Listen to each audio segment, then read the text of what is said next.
हमारे अच्छे भाव या बुरे भाव में ये 10 बातें बहुत प्रभाव डालती हैं। पहला स्थान, दूसरा अन्न, और तीसरा जल। पानी भी बहुत संभाल के नहीं। चौथा है आपका परिकर, जहां पर रह रहे हैं वो समुदाय, चाहे परिवार हो या आप समुदाय, वो कैसा है, रजोगुणी है, तमोगुणी है, सतोगुणी है या त्रिगुणातीत भागवतिक है, उसका प्रभाव पड़ेगा। पांचवा है आपका पड़ोस, आसपास वाले घर, जैसा है वैसा प्रभाव पड़ेगा आपके ऊपर। फिर अगला है दृश्य। इस पे बहुत सावधानी की जरूरत है।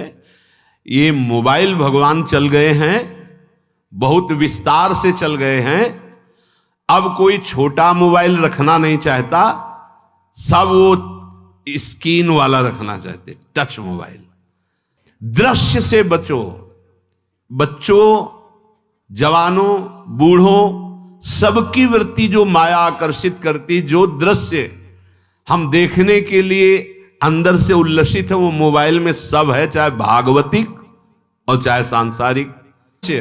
अगर गलत दृश्य देखा तो बावरे बन जाओगे, और अच्छा दृश्य देखा तो भगवान के मार्ग के पथिक बनोगे। तो देखो, अच्छे दृश्य में भी दोष दर्शन की वृत्ति की गुंजाइश है।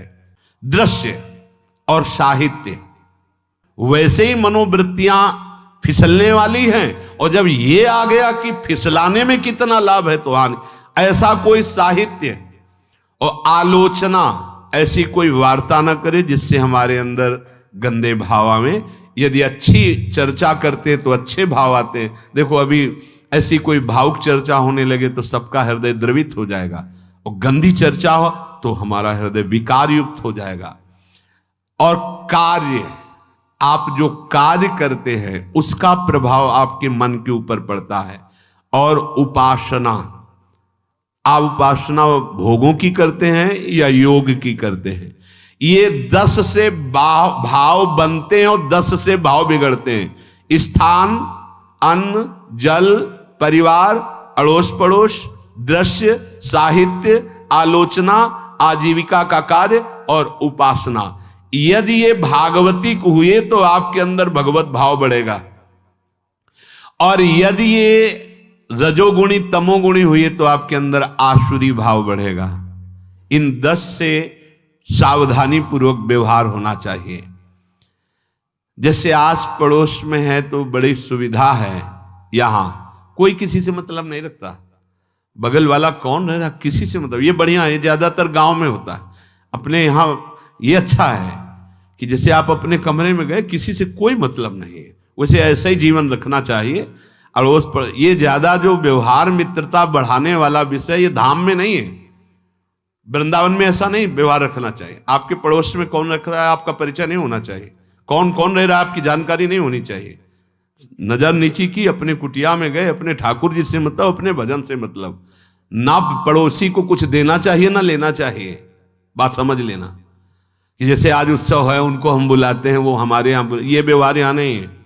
बनवासी हो, ठाकुर का भोग लगाया, और अगर आपको बांटना है तो बाहर निकलो, आधा किलोमीटर दूर ऐसी जगह बांटो जो तुम्हें राधे श्याम दोबारा ना बोले, फिर वो तुम्हें बुलाएगा, फिर वो बैठेगा, फिर प्रपंच की बातें होंगी, निंदा स्तुति की होंगी, फिर बड़ी संगोष्ठी होती है, पता चलता है। क्या फायदा ऐसे जीवन से। आप वनवासी हो, समय एकांत में दीजिए, अपनी कुटिया में बैठिए, नाम जप कीजिए, निकलिए, सत्संग सुनिए, ठाकुर दर्शन कीजिए, परिक्रमा कीजिए, फिर अपनी कुटिया में। ज्यादा व्यवहार में नहीं उतरना चाहिए, ये वनवास है, वृंदावनवास। सत्संग का सेवन, रजोगुण तमोगुण का त्याग, तो दुष्संग से आप बच जाएंगे। दुष्संग से बचने का मतलब है काम क्रोध मोह स्मृति भ्रंश बुद्धिनाश सर्वनाश कारणत्वात्। देवर्षि नारद जी कहते हैं, अगर दुष्संग का त्याग हो गया तो आप काम का, क्रोध का, मोह का, जो हमारी भगवत स्मृति का नाश कर देते हैं, जो हमारी बुद्धि का नाश कर देते हैं, जो हमारे सर्वनाश करने वाले हैं, इनका त्याग कर पाएंगे।